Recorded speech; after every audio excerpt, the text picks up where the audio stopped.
안녕하세요. 하얀 동안 크리에이터 제이입니다. 손가락보다 작아서 주목을 끌었던 인스타 고 시리즈. 작고 가벼운 크기라서 활용도가 높은 형식이었지만 작은 크기에서 오는 제약이 있었는데요.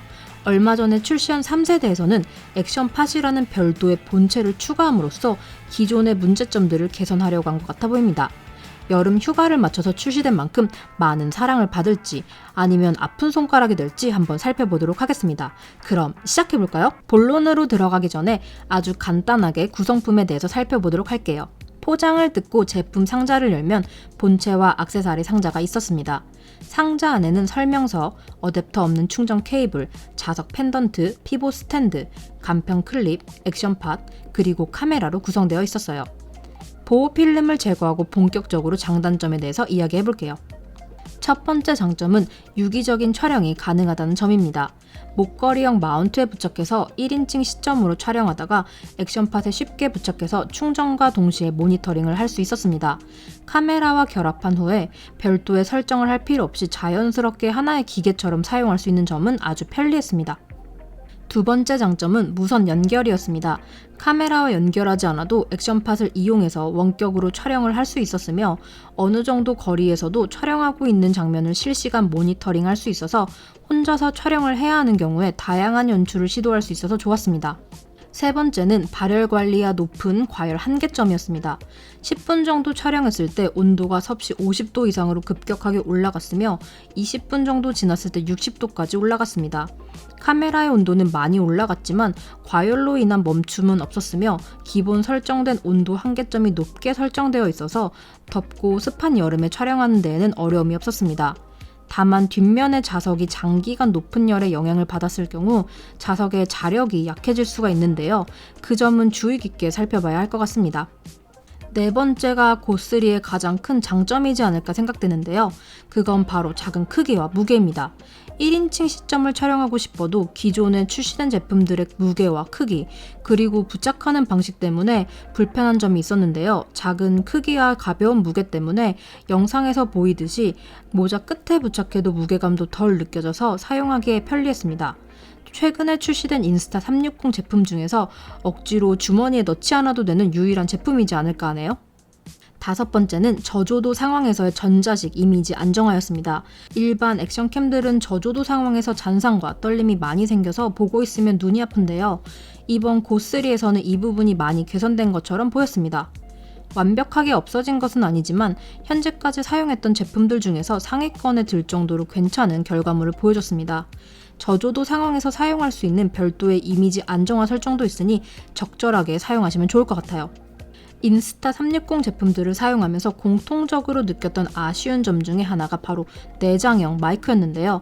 기존의 마이크를 표현하자면 귀가 먹먹할 때 들리는 소리라고 할까요?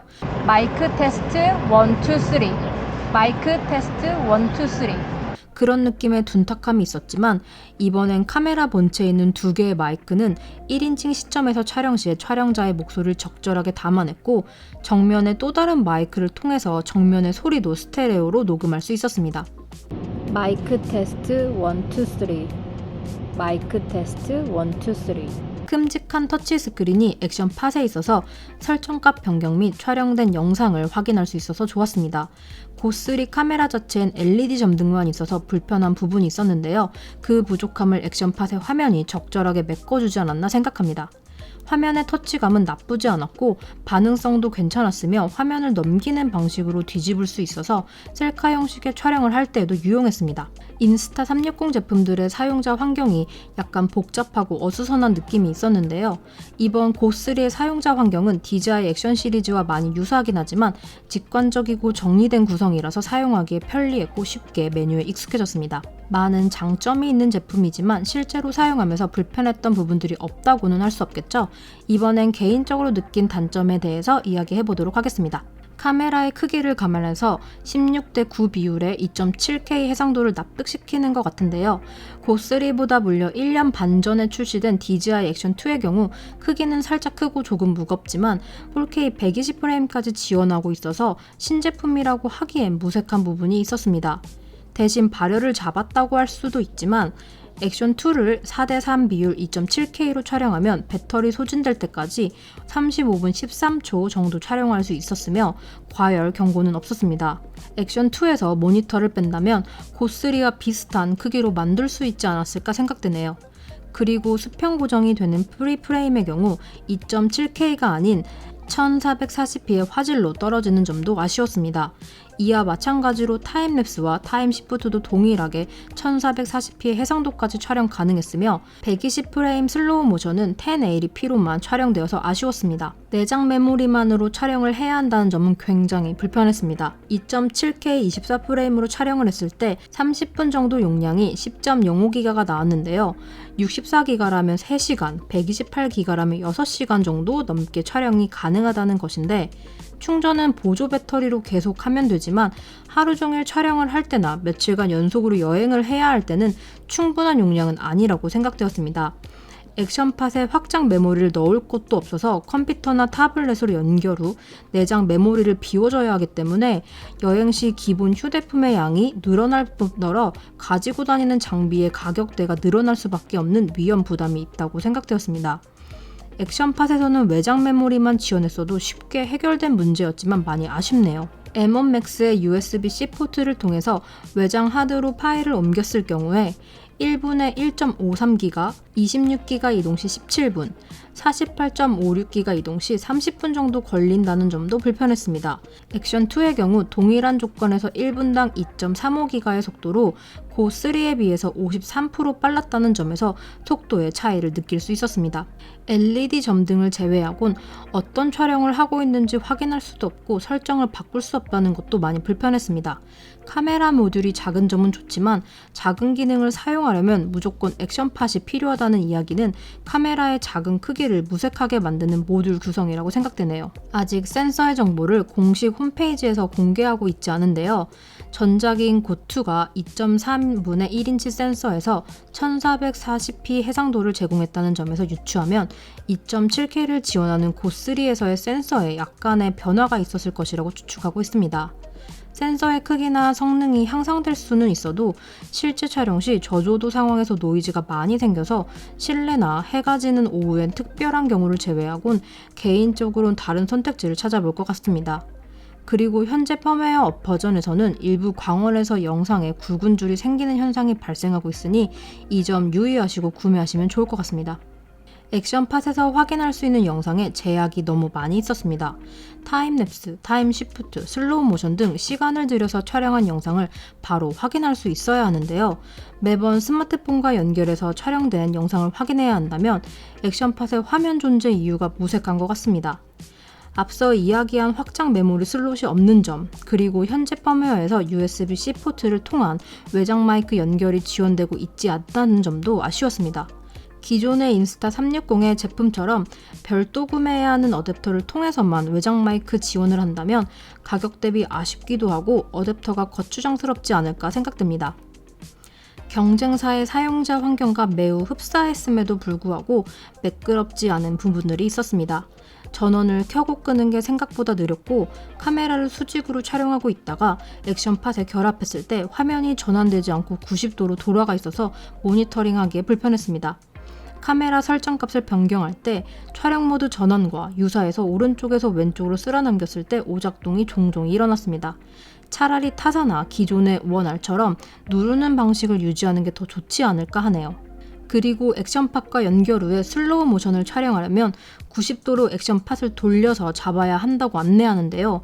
카메라가 이미 마운팅이 되어 있는 상황에서 추가적인 슬로우 모션을 촬영해야 할 경우 많이 불편했습니다.